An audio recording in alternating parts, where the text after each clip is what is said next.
الحمدللہ رب العالمین والصلاة والسلام علی رسول الکریم اما بعد فاعوذ باللہ من الشیطان الرجیم بسم اللہ الرحمن الرحیم یتلو علیہم آیاتہ ویزکیہم ویعلمہم الکتاب والحکمہ صدق اللہ العظیم۔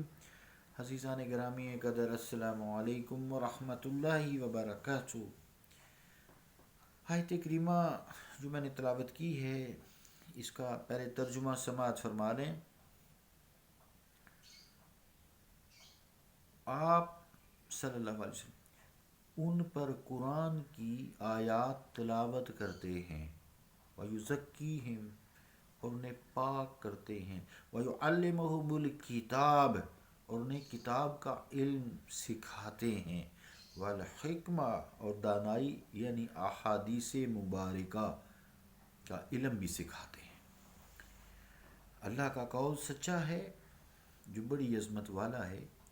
اس حوالے سے جو آپ کی بعثت کے 4 مقاصد ہیں ان میں سے ہم تزکیہ نفس یزکیہم اس پہ گفتگو ہماری چل رہی ہے، اور یہ گفتگو ایسی ہے جو چلتی رہتی ہے یہاں تک کہ منزل مقصود نہ آ جائے۔ جب منزل مقصود آ جائے تو اونٹوں کے قافلے کی گھنٹیوں کی طرح بس ٹن ٹن ختم ہو جاتی ہے، انسان خاموش ہو جاتا ہے۔ جب تک ہماری منزل نہیں آئے گی یہ چلتی رہے گی گفتگو۔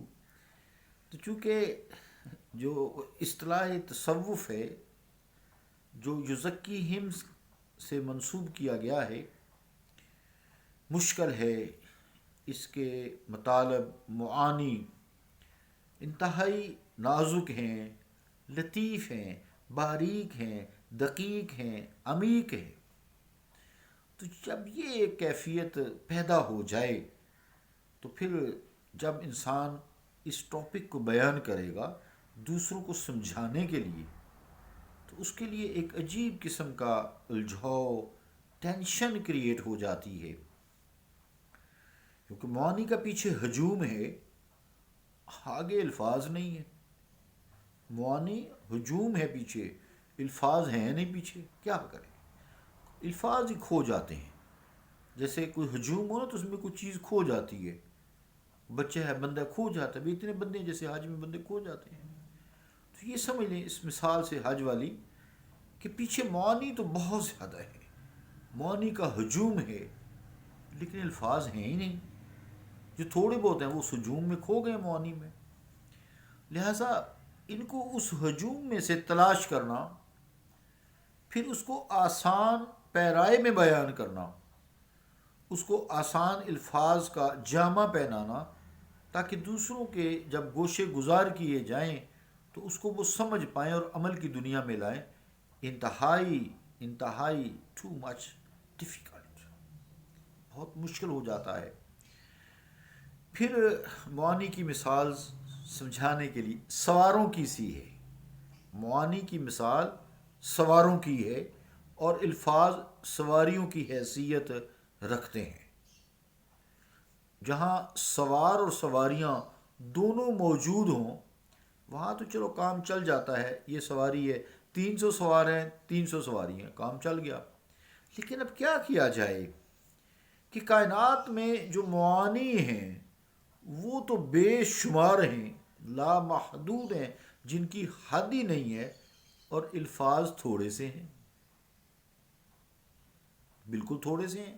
اس لیے بعض اوقات معانی تو ذہن میں کچھ کام کر جاتے ہیں مگر جو احساسات ہیں، محسوسات ہیں جو بہت لطیف ہیں، دقیق ہیں، باریک ہیں، دقیق باریک عمیق ہیں، الجھاؤ ہے، تو ان کے الفاظ کی پھر تنگ دامانی ہے، الفاظ بیچارے ہو جاتے ہیں، یتیم ہو جاتے ہیں اور درماندہ ہو جاتے ہیں۔ تو یہ جو درماندگی کی کیفیت ہے یہ دیکھنے والی ہوتی ہے، گویا سوار موجود لیکن سواریاں غائب۔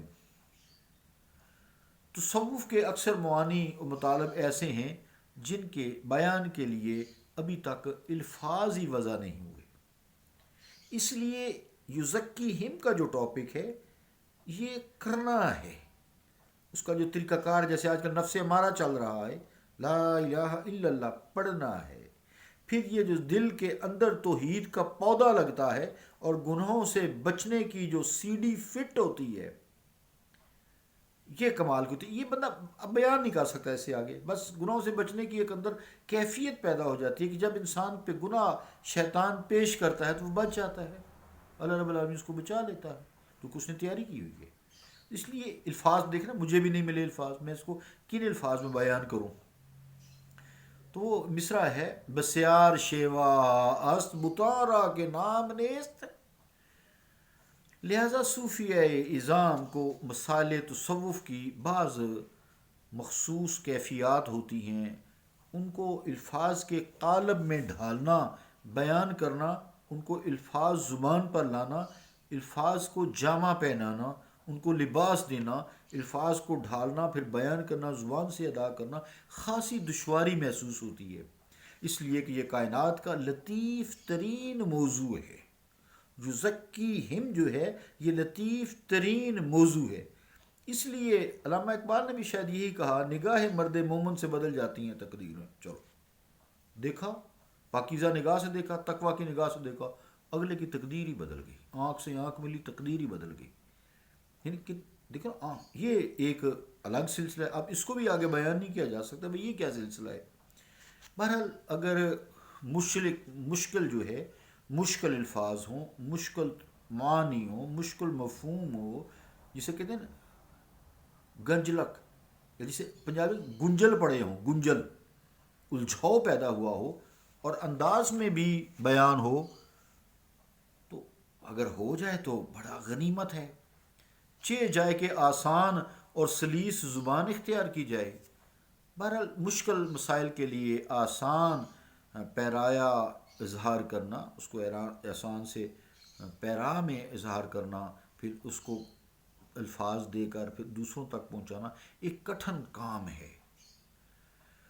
گویا آسان گوئی ایسی آسانی ہے جو آسان گوئی ایک ایسی آسانی ہے جو آسانی سے بڑی مشکل سے ہاتھ آتی ہے، یعنی آیا جیسے گویا ایک ایسی آسانی ہے، آسان گوئی ایک ایسی آسانی ہے جو آسانی سے نہیں بڑی مشکل سے دست میں آتی ہے، بڑی مشکل سے ہاتھ آتی ہے، اس کو قابو کیا جاتا ہے، بجائے اس کے کہ جو دیگر مشکل گوئی ہے وہ آسان ہے اور آسان گوئی مشکل ہے۔ تصوف میں آسان گوئی مشکل ہے۔ جو اساتذہ سخن ہیں انہوں نے ایسی آسان گوئی کو مشکل میں شمار کیا ہے، چنانچہ امجد حیدرآبادی رحمۃ اللہ علیہ اپنی ایک ربائی میں عرض کرتے ہیں، معلوم ہوا کہ علم نادانی ہے، معلوم ہوا کہ علم نادانی ہے، مکشوف ہوا کہ دید حیرانی ہے، ڈالا ہے تلاش قرب نے دوری میں، ڈالا ہے تلاش قرب نے دوری میں، مشکل ہے بڑی یہی کہ آسانی ہے۔ تو میں ایک اس کو آج پورا کر کے اگلا کلپ میں کر کے انشاءاللہ کل ہم ایک اور ایک انداز سے شروع کریں گے اس تزکیہ نفس کو۔